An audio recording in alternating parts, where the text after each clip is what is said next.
আপনারা যে ভোটাধিকারের জন্য, গণতান্ত্রিক অধিকারের জন্য দীর্ঘ 16-17 বছর রাজপথে আন্দোলন করেছেন, জীবন দিয়েছেন, রক্ত দিয়েছেন, পঙ্গুত্ব বরণ করেছেন, অন্ধত্ব বরণ করেছেন, গণ অভ্যুত্থানকে সফল করেছেন, সেই ভোটাধিকার প্রয়োগের মধ্য দিয়েই আপনারা আপনাদের অধিকার ফিরে পাবেন।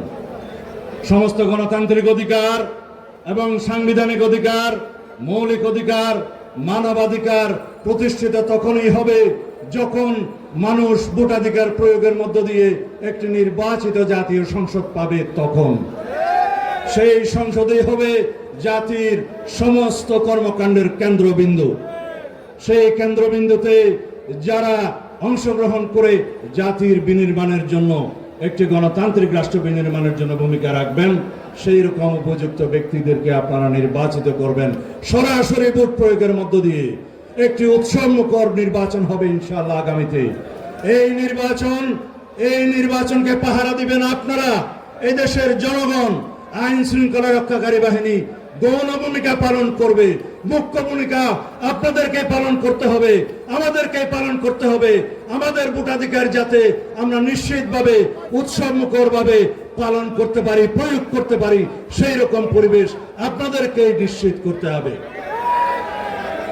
সব মশার বিরুদ্ধে সুরক্ষা দিতে এলো বসুন্ধরা এক্সট্রিম অ্যারোসল, মশার বিরুদ্ধে এক্সট্রিম সুরক্ষা। আমরা যদি মনে করি আগামী দিনের সেই নির্বাচন পৃথিবীর মধ্যে একটি দৃষ্টান্ত স্থাপনকারী নির্বাচন হোক, তাহলে আমাদের সবাইকে সেই ভূমিকা পালন করতে হবে। আপনাদের কাছে আহ্বান জানাই, আগামী দিনে যে জাতীয় সংসদ নির্বাচন হবে, সেই নির্বাচনে আপনারা এমন নজির স্থাপন করবেন যাতে পৃথিবীর মানুষ, পৃথিবীর সকল দেশ দেখতে পায় বাংলাদেশ ফ্যাসিবাদ মুক্ত হয়েছে। যারা আজকে পিআর পদ্ধতির ইলেকশন না হলে নির্বাচন না করার একটি ঘোষণা দিচ্ছে, যারা বলছে পিআর চাই উচ্চ কক্ষে নিম্ন কক্ষে, তারা তাদের ভিন্ন উদ্দেশ্য নিয়ে কথা বলছে। যারা গতকালকে বলেছে, একটি রাজনৈতিক দলের একটি সংবাদ সম্মেলন লক্ষ্য করলাম, যদি পিআর পদ্ধতির ইলেকশন না হয় তারা নাকি বাংলাদেশে নির্বাচন করতে দেবে না। আমি আজকে আপনাদের সামনে ঘোষণা দিচ্ছি, আগামী 2026 ইংরেজি সনের ফেব্রুয়ারির প্রথমার্ধে, রমজান শুরু হওয়ার সপ্তাহখানেক আগে বাংলাদেশের আগামী জাতীয় সংসদ নির্বাচন হবে ইনশাআল্লাহ।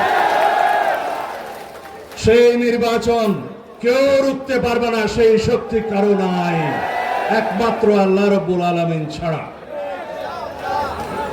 যারা নির্বাচন বাধাগ্রস্ত করতে চায়, বিলম্বিত করতে চায়, বিভিন্ন টুনকু বাহানায় নির্বাচন অনুষ্ঠানের বিষয়ে বিভিন্ন রকমের বিভ্রান্ত বক্তব্য দিচ্ছে, তাদের উদ্দেশ্যে বলতে চাই, বন্ধুগণ, গণতন্ত্রের জন্য সংগ্রাম করেছিলাম আমরা সবাই ঐক্যবদ্ধভাবে।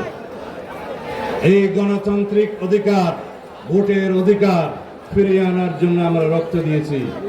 আপনারা, আমরা সবাই সম্মিলিতভাবে, পুরো জাতি ঐক্যবদ্ধভাবে সেই সংগ্রামে আমরা লিপ্ত ছিলাম ফ্যাসিবাদের বিরুদ্ধে। এই ফ্যাসিবাদ বিরোধী যে গণতান্ত্রিক ঐক্য সৃষ্টি হয়েছে, আসুন আমরা সেই গণতান্ত্রিক ঐক্যকে সমুন্নত রাখি, সেই গণতান্ত্রিক ঐক্যকে আরো শক্তিশালী করি, সেই গণতান্ত্রিক শক্তিকে, ফ্যাসিবাদ বিরোধী জাতীয় ঐক্যকে একমাত্র শক্তি হিসাবে আমরা ধরে রাখি।